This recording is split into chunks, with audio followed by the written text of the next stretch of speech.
Alright, we're back, boys and girls, with another episode of the Not So Fucking Ordinary Show, and I'm excited about this one because this is the first interview post-quarantine, and not only that, but our moms have been best friends since elementary school, so this should be a fun one. Jessica, I'm going to do my best not to, embarrass you a little bit in front of Mama Bear. Alright, and before I jump into that, of course, I got to introduce the show sponsor. For those of you who are new to the show and aren't familiar with Fit to Give provides high-quality stainless steel shaker bottles in a variety of colors. You can check them out at fittogive.org. And while special and near to dear to my heart is that we're pushing a portion of the proceeds to a number of different charities, both local and international. So again, check them out at fittogive.org. All right, deep breath. You ready to get into this? Yes, let's do it. All right, Jessica. Where do we want to start? You know what? Let's dive into your career as an athlete. What I want to do is highlight everything you've done as an athlete up until now. Your gymnastics, your powerlifting, what you're doing today. Then I want to dive into your mindset. And we're going to flip the script a little bit. I'm going to put the mic in your hands and you can ask me a few questions. We'll go from there. Sound good? Sounds good. All right, let's rock and roll. So let's talk about gymnastics, because I know you really excelled as a gymnast. You've made it to a very high level. Talk me through the whole origin story from start to finish. So I kind of started gymnastics kind of late compared to everyone else that was like an elite gymnast. I started when I was like 10 or 11. I did dance and soccer before that. And I ended up having to quit soccer to join gymnastics because I watched the 2012 Olympics. Okay. I was like, I want to do that. There you go. So I told my mom, I was like, I want to do gymnastics instead of soccer. So I started doing gymnastics, and I was already pretty strong my whole life because growing up, I always lifted with my dad in our basement. Like, he was always doing P90X, and I would like jump in with him and do the workouts with him. So I was really strong growing up. So gymnastics came very easy. I didn't really have much fear. Sure. I just would go for stuff and just chuck it and hope for the best, and it ended up working out for the most part. But so gymnast starting probably when I was 11, watched 2012 Olympics, and then I excelled through like all the levels pretty quickly. And I had a moment where I quit for a little bit. It was in middle school. Why was that? I got caught up in just being a 13-year-old girl. Sure. So I quit for about like a year or so, and my dad's like, you should go back into gymnastics, like you're so good at it. So I did that, and then that's when like I got all this like motivation and drive, wanted to like be at the top level of the sport. Whenever I do things, I always want to be at like the top, like the highest level possible of the sport. I'm never like half-assed anything. Where do you get that mindset from? Probably my dad. Yeah? I don't know. I just like, he doesn't half-ass shit either. He always goes like full force into things. So do I, and if I'm gonna put a lot of effort into something, I want to make sure like I succeed at it. And I was doing gymnastics like 5 days a week, 4 to 5 days a week for like 3 hours, and I'm like, this is taking up all my time. Like I need to, like I want to be able to like train and then reach like the highest level, if I'm putting that much effort in. Right. So decided like I would go through like level 9, level 10, and then in 2000, I think it was like 17 or 15, maybe 2015, 2016, around there, I qualified for Open Elite, which is like one of like the levels of elite gymnastics. Okay. And then in order to be considered like on the national team, you have to be like a senior elite. And junior elite is like the level you go to if you are like 13 or 14 or 15 and you're an elite gymnast. But I was already like aged out of that. Okay. So my only option was senior elite. So also, sorry, I'm kind of like scattering. Oh, that's fine. Things, but I didn't do like regular gymnastics. I didn't do the bars, the beam, like the floor exercise or the ball. I did what you would call trampoline and tumbling gymnastics. Okay. So I would like perform. Have you seen it like the Olympics where like the rectangular shaped Oh yeah. trampolines? Yeah. Like, I'm super familiar. Yeah, so that's what I competed in, and then I also competed in an event called power tumbling. I was really good at that because very strong. And then I competed in double mini trampoline, which was my best event. Okay. Which is Is that where you're hopping from one to the next? Yeah. Have That's you cool. seen? I don't know. There's videos on my Instagram. You run towards. It's kind of like a vault. You run towards it, and it's a trampoline. You hit the bed. You perform a skill on, and then you perform a skill off, and you try and sync the landing. That's awesome. So that was my best event. That was my favorite event because I could just like run as fast as I can and use all my might, use all my muscles. So that's the event I ended up going senior elite on, and I ended up. And what year was that? The senior elite. 2016. So you started in 2011. 2012. 2012. Took a year off, and then you already hit senior level in 2016. So 4 years max it took you, minus the year. So 4 years. That's pretty impressive. Yes. And that was, you would attribute that to, of course, just God-given skill mixed with just perseverance and work ethic and dedication day in, day out, like you said, 3 hours a day, damn near every day, and just believing in the fact that if you're going to do something, you better do it to the best of your abilities. Does that sum it up? Yes. Yeah. Basically.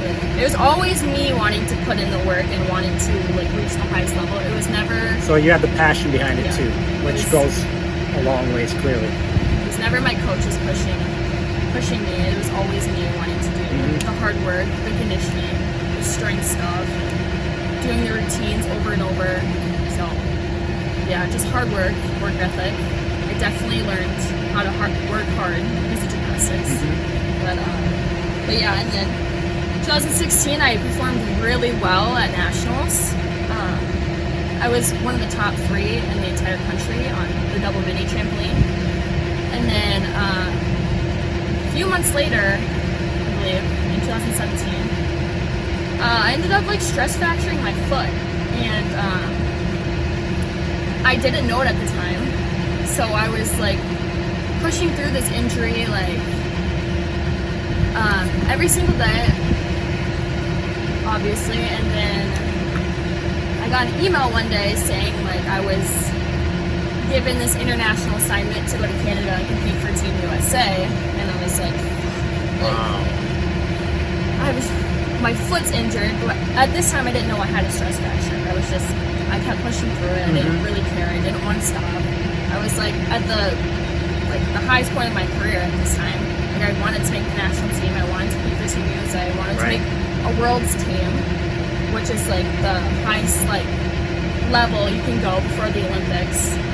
So I kept pushing and pushing and pushing, and obviously I accepted the invite towards this international assignment and got to the competition, and my foot was hurting so fucking bad. I could barely walk on it, and I was really shy back then, so I didn't really speak up to like the national staff or like my teammates that I was competing with. So I just like pushed through it, and everyone was kind of like, why isn't this girl talking? I was just in pain the entire time, and I still performed my routines, but I ended up messing up one of my classes. So I didn't go as planned. Right. But so I got back from the competition and kind of took some time off. Never went to the doctor. And then nationals came. I think I competed at nationals. I can't believe it. No, I didn't. So I went to the doctor a few weeks later. Got back from Canada. Told me like either you get surgery or we can try putting you in a boot for 6 months, 6 months, and see if it gets better. And it ended up I never got surgery. I don't want to go like under the needle and risk my life. So we ended up doing the boot, and it healed. So Nice. But after that, I decided to move on from gymnastics just because I kind of grew out of it. There's a lot of other things going on. Just kind of grew out of it. It was time for me to move on, and then thank God I did because I joined CrossFit. Yeah. Tell me about that. CrossFit is such a cool like sport. It takes like running, heavy lifting, gymnastics skills, like ring muscle ups, walking on your hands. It's basically like the ultimate athlete, and that's what I really liked about that. And you can still compete in it, and that's what I missed from gymnastics was competing. Sure. And so I did like a few like team competitions with some friends, and that went really well. But what I like strived at was the heavy lifting, like the clean and jerk and the snatching. So I did a few competitions in Olympic lifting. Okay. They all went really well. And then I don't know if you want to slow down because No, keep going. You're on a roll. this goes right into the wrestling, the pro wrestling. Yeah, let's stuff. get into it. I'll break everything down and dissect everything once you're done. I did really well in Olympic lifting, and I kept training in that. And then, so one day, my mom was she's a nurse practitioner, so she was over at this guy's house, and she noticed this guy was a huge WWE fan, and mentioned that I was like a huge fan as well. Like, I always watched it growing up. I've always wanted to get into it, but I never knew how, because I didn't know like they had actual gyms or like they trained people to do pro wrestling. I never knew like there's anyone around here that like could teach me some things. Or so my mom met this guy, and he's like, no way, if your daughter is actually serious about it, I can get in contact with Greg Gagne. I don't know if you know who that is. I'm not familiar, no. Okay, so Greg Gagne, he's an old AEW, I believe, or WWF pro wrestler. Okay. He's kind of like a legend in the sport. Like, everyone knows who he is in the sport of wrestling. And he was local. Like, there's a lot of pro wrestlers that come from Minnesota, and I didn't know that. Like Ric Flair. I just know Jesse Ventura. That's about it. But, Ric Flair's from here? Yeah, Ric Okay. Flair, Charlotte Flair. Who else is from here? I can't think of their names right now. But yeah, Greg Gagne. He was actually like locally, like over in Bloomington, and this guy was like, I can get you his number, but I don't know if he'd be willing to. So my mom texted Greg, and Greg said, why don't we meet for breakfast and we can talk about things. And we met for breakfast, and he said, I can do whatever I can to get you a tryout with WWE, but no promises. Right. So Of course. I submitted all my application stuff, like my photos, like my resume, and talking about gymnastics and weightlifting stuff. It ended up, I got the call, I got an email saying, we're going to invite you over to this camp. And Greg said a lot of people don't get this opportunity. Like, they only put on these tryouts every 2 times a year, I believe it is. Okay. And they only invite 30 to 50 people, and they get thousands of applications. I'm sure. So, Greg said we need to like have you take a few bumps and stuff, and have you like learning the basics Yep. of pro wrestling, because I don't want to send you there and then like be like, well, what are you doing here? You don't know anything about wrestling. You don't know how to Yeah, take you need a the bump. fundamentals, right? Especially at Right. that level. Yes. So, I mean, they take a lot of like pro athletes, like NFL players, NBA players, like collegiate athletes. So there's a lot of people that go there like not knowing anything about wrestling. But Greg's like, if I'm sending you there, I want you to have some sort of like Yeah. background. Plus, it's an advantage, obviously, Yeah, if you have exactly. a little bit of a knowledge base. Yeah, they put me in the group where like I'm not considered a wrestler. So I mean, it'd be good to know some stuff. So we started training in January, right after everything opened back up for winter break. So we started training in January, I believe it was, or end of January. And he told me that he's never seen anybody, he's trained a lot of people, and he's never seen anybody learn as fast as I have learned all this stuff. That's amazing. So, like, he taught me how to take a bump properly. I don't know what that is, but basically, walk, flip on your back, and you land without hurting yourself. Okay. So it's just basically front flip to your back. Is it a move if someone was to like clothesline you like the other wrestler, and that's essentially what you're simulating? Yes. Okay. It's exactly what it is. So that's like literally like one of like the number one things you need to know in wrestling. I learned that pretty quick. I started doing like high spots, like clotheslines. We would like put together like, I guess you'd call like tiny matches and stuff. Okay.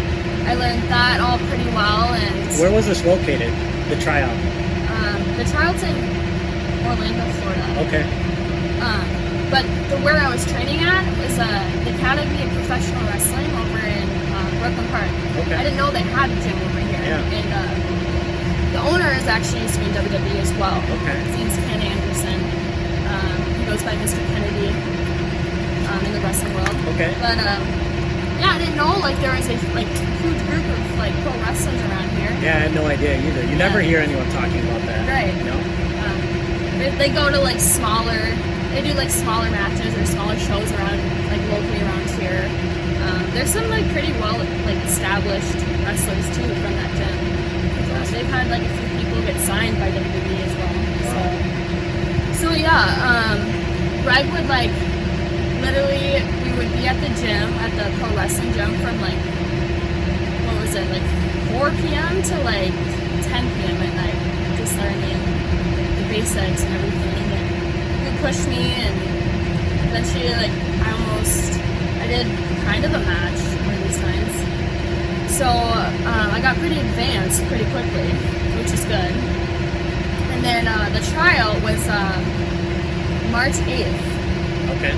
And actually, that's right when the pandemic got super serious. So they ended up actually having to postpone it. Oh man. So. Any updates on that? In terms of when they'll repost the tryouts? They said that they're inviting everyone back that was invited in the first place. Well, that's still promising that. It's not like, all right, we're done with you guys, you know, best of luck in your future endeavors. Yes. There's a lot, So are you training for that specifically now, or what are you doing? Okay.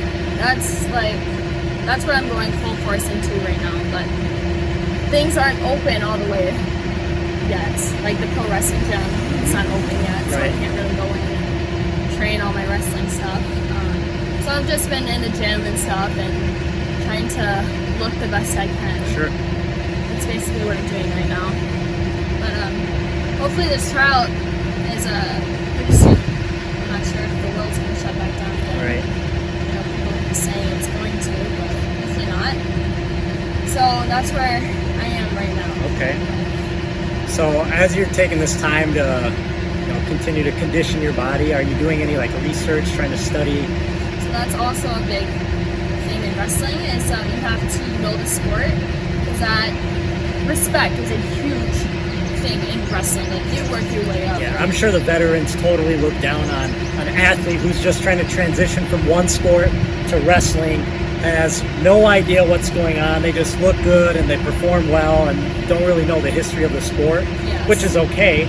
But I feel like doing your due diligence and like you said, respecting the sport and the work that the other competitors and performers have had to do, I think that's going to give you a huge advantage versus a lot of the other contestants that'll just show up and say, hey, I performed well, I look good, I'm sure I can pick this up. But I think if you go that extra mile to really understand the sport, I think it'll go a long way. That's what I've been trying to do. I'm trying to have no holes.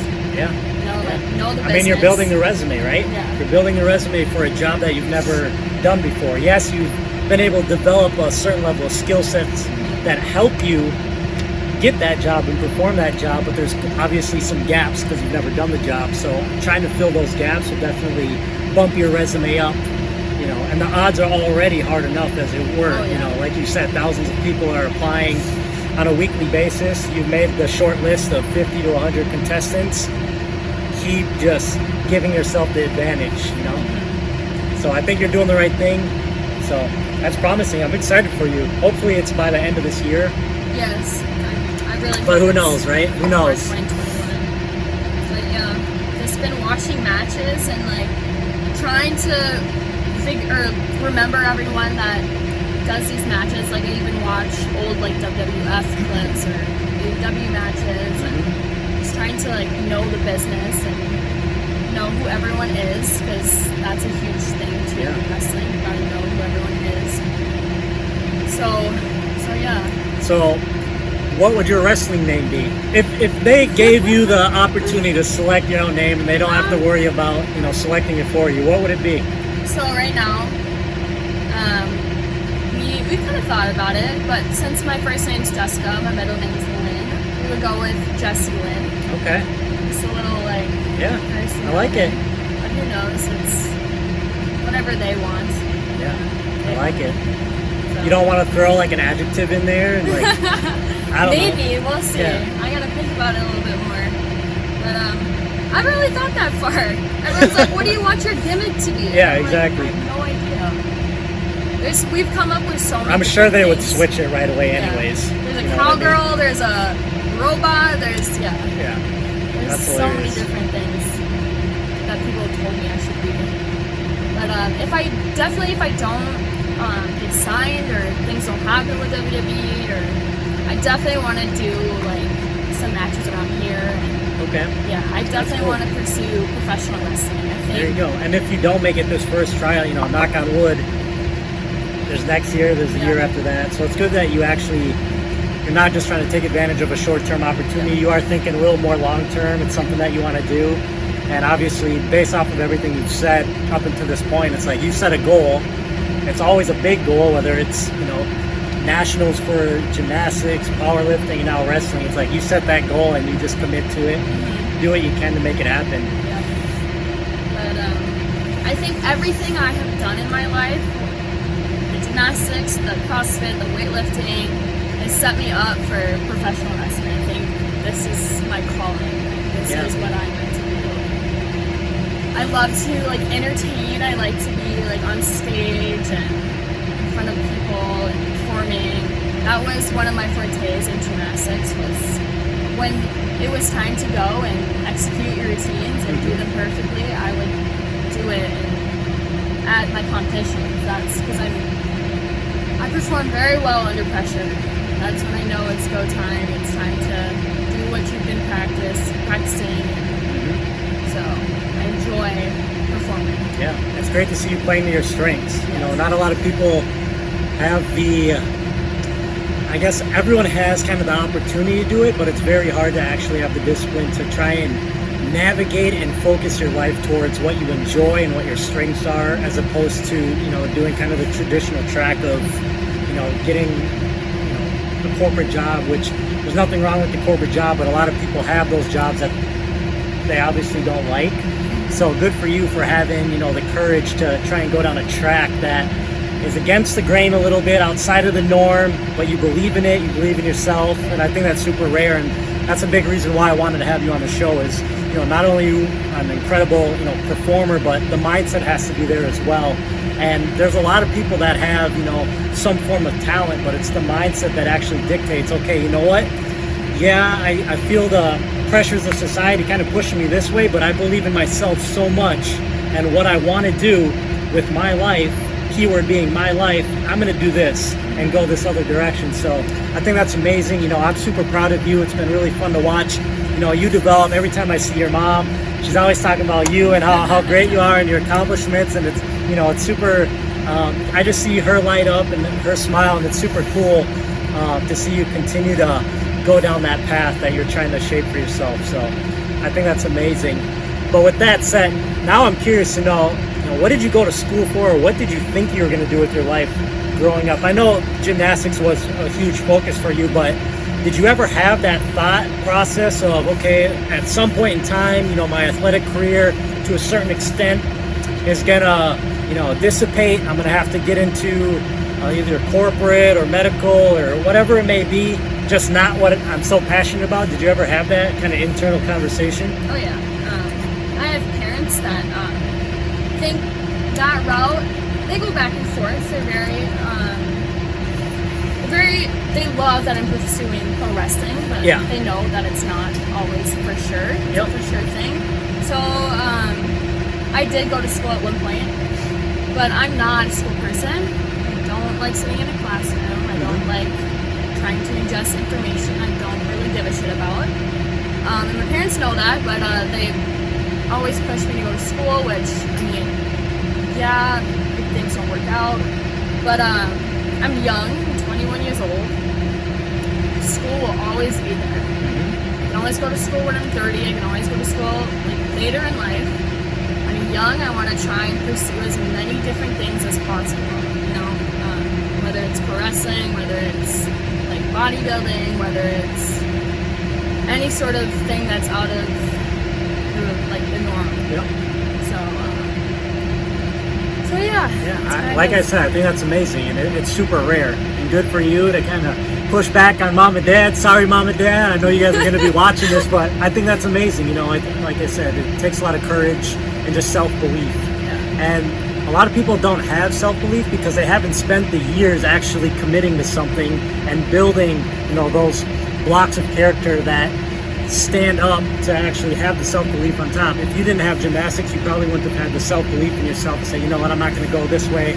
I'm going to continue to do this track that's revolving around fitness and my skill set. So, you know, like you said, everything is kind of adding up, one skill to the next skill to the next skill to ultimately what you want to do, which is WWE wrestling, which is amazing. Yeah. That's super cool. So with all that said, you know, we talked a lot about kind of your physical aspects. Talk to me about the mental piece. Self-belief, clearly, we just highlighted that, and that being a huge attribute of your mindset. But is there anything else that you kind of pride yourself on from a principle standpoint, or values, or just guiding beliefs that help you go through the day-to-day and perform at a high level? Gymnastics has definitely helped me build a really strong mindset on things.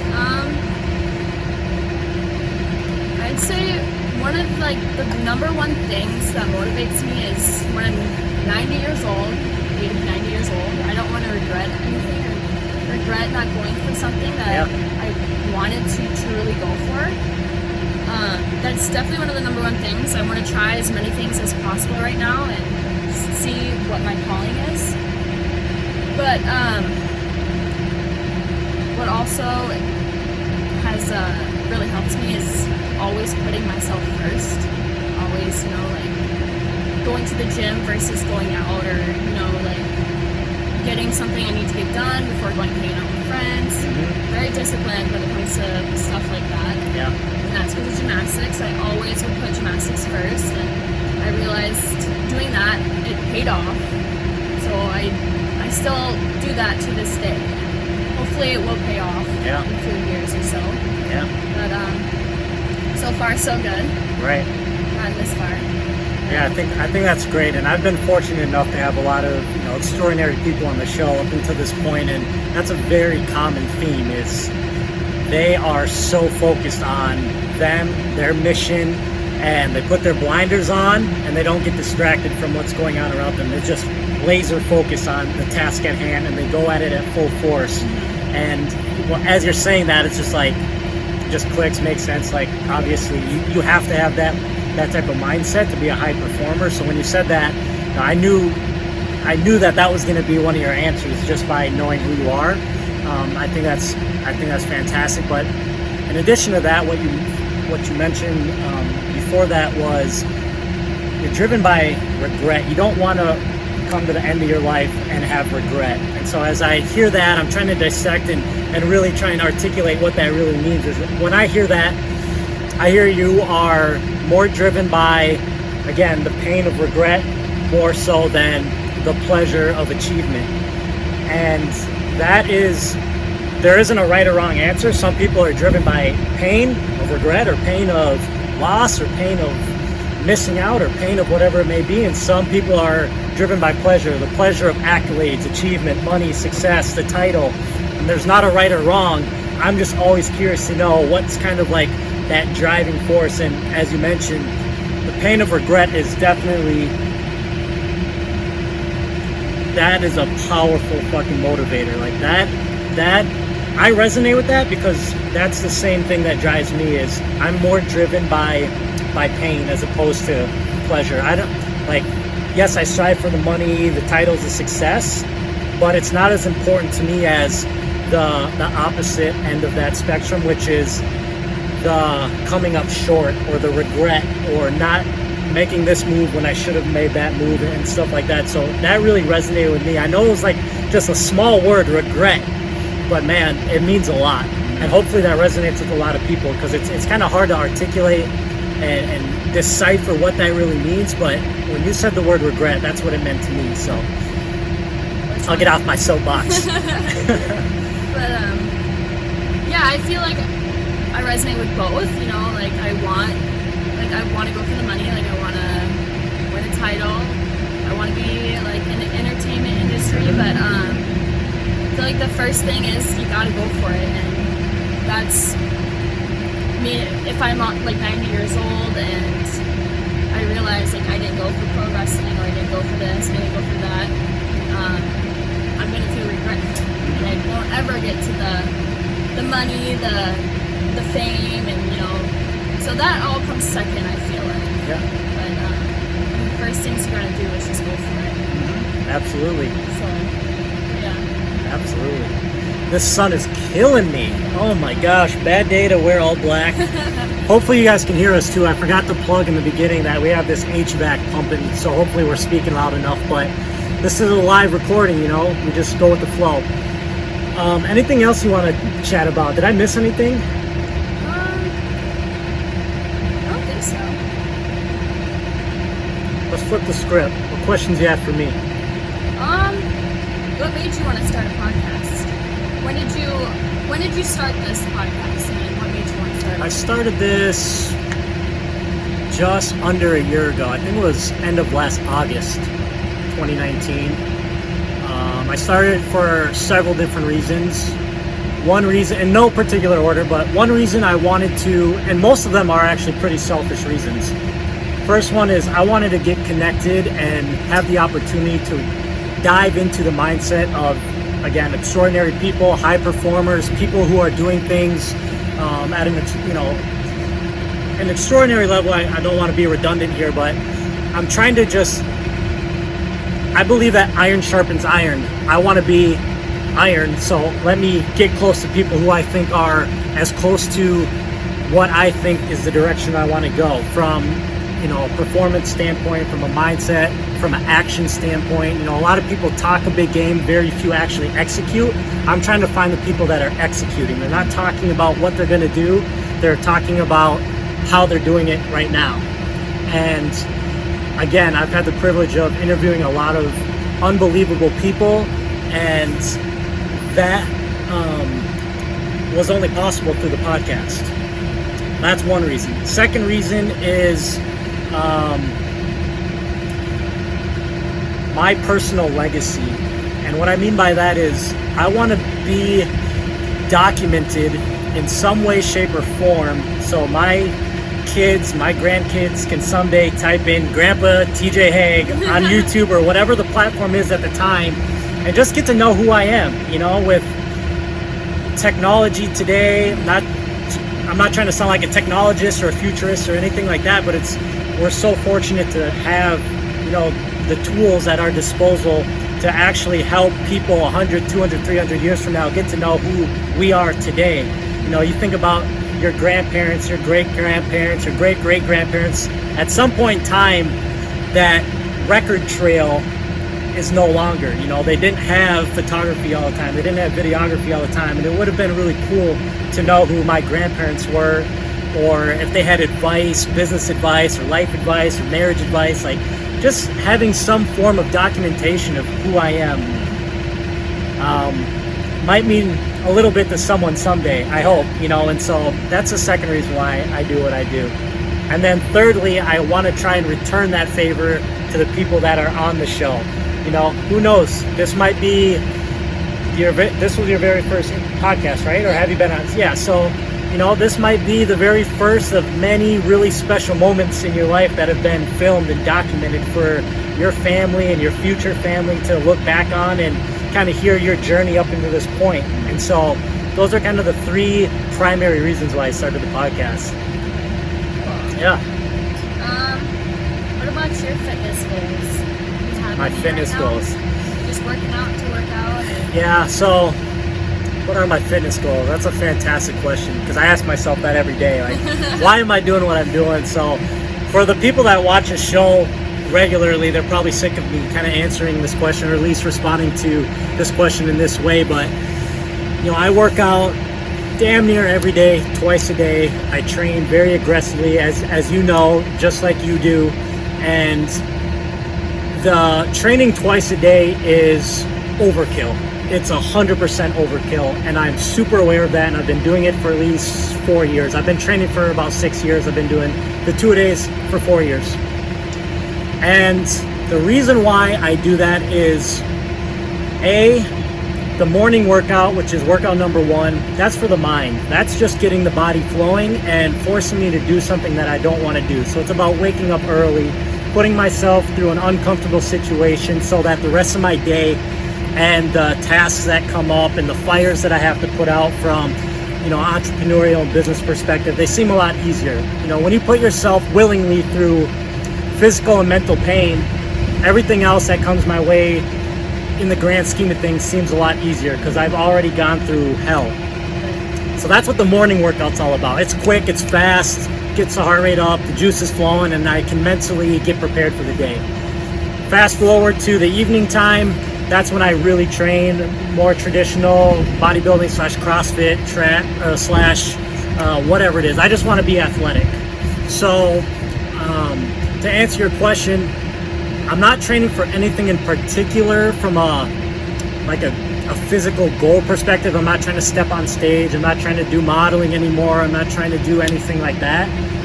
It's more or less trying to continuously challenge my mind and body, and the result of that is not only those elements, but hopefully a good looking physique that just happens to be the byproduct of me trying to develop discipline and drive and perseverance. And I just love the gym for so many odd reasons versus why a lot of other people do. I've definitely gone through the phase where all I cared about was how I looked in the mirror. It's when I did the competitions, when I did the modeling, it was all about the outward appearance. Whereas my training now, as I said, is all about my inward, and the byproduct of really focusing on the inward mentality and physical internal health just happens to be a decent looking physique outwardly. But yeah, I have no specific goal in mind. I'm not trying to step on stage anytime soon. I'm not trying to get, in front of the lens with the shirt off anytime soon. It's just, how can I be the best version of myself mentally?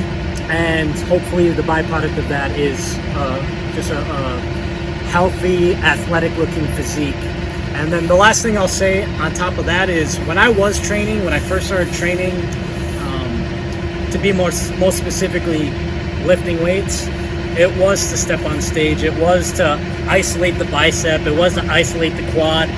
I still do those movements, but I have a much greater focus on being athletic. I was an athlete my entire life. My career ended. I started going to the gym, and then I had to focus my passion onto something new, which was just hitting the weights. But after 4, 5, 6 years of doing that, I really lost my mobility, and I was just so unathletic, and I hated that feeling because like I said, I've been an athlete my whole life, and I'm not getting any younger, Jess, so I got to keep the athleticism alive. And so I've been going out for runs. I've been playing tennis. I've been flipping tires at Lowe's, and just getting back into the mobility aspect. CrossFit. Yeah, trust me, I've never considered myself a CrossFitter, but even the last 3 or 4 years, you'll see me doing clean and snatches, clean jerks, all that stuff. Being as mobile as possible is super important. Yeah. Just being fit. Able to do a lot of different things. Exactly. Because when I was putting on size, it just I didn't feel good. I didn't feel good from an outward appearance. I didn't feel good from just a health standpoint and feeling bulky. And I was never even that big, like bodybuilder status, but you know, going from soccer player to, you know, going from 150 to 215 pounds, it's like your body is like, what the hell's going on? What are you doing to me? My ankles were screaming every day. Like, what are you doing to me? And so I had to find a happy medium where I could still do everything that I enjoy. I can lift with the lifters, I can run with the runners, I can play soccer with the soccer players, play tennis. Like, that's what I want to be able to do. So, yeah. It's a good goal. Like, So, a lot of people aren't like that. They just want to look great. Right. Just want to look Right. good in the mirror. Right, and everyone trains for their own reasons. Don't get me wrong. Like when I did start lifting, a lot of it was based off of ego. I wanted to be, you know, the cover model. I wanted to be the fitness model down on Miami Beach in the trunks. Like total egotistical. You know, only cared about how I looked in the mirror. And there's nothing wrong with that, but there's something wrong with that when you pride yourself 100% based off of your looks, because the looks aren't going to last forever. So I needed to build a foundation that was much more than just how my appearance was. It had to be focused on, again, the blocks of character. And so when I stripped away, it's important to look good, but don't make it the reason why you're training. Train for something else. And when I did that mental shift, a lot of doors started opening for me, which was fun. Awesome. Yeah, so trying to think how I want to wrap this. I never like have a sound like consciousness of time. I don't know if we've been going for 20 minutes, an hour and a half, but I do want to be respectful of everyone's time that's watching. But let me ask you this. You know, you mentioned that at the end of your life you don't want to look back and have regret. How would you want to be remembered at the end of your life? It's gonna sound a little gruesome, a little dark, but you know, we're at your funeral, getting ready to speak about your life. What do you want people to say? And what do you want people to remember you by? Someone that was always nice to everyone and always worked hard.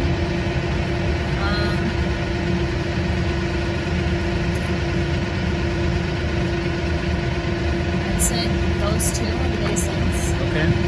Someone that was always nice and always worked hard. I think you already checked those boxes. Just got to keep them going, right? Yeah. That's awesome. Someone that never stopped going for what they wanted in life. I like that one a lot. Yeah. I like that one a lot. Someone that always strived to be the top level of whatever they were doing.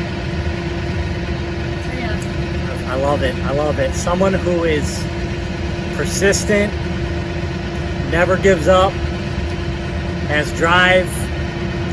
Those are very rare traits. A lot of people like to toss those words around, but very few people actually live up to them, execute them. And Jess, you're doing it. So thank you for being on the show.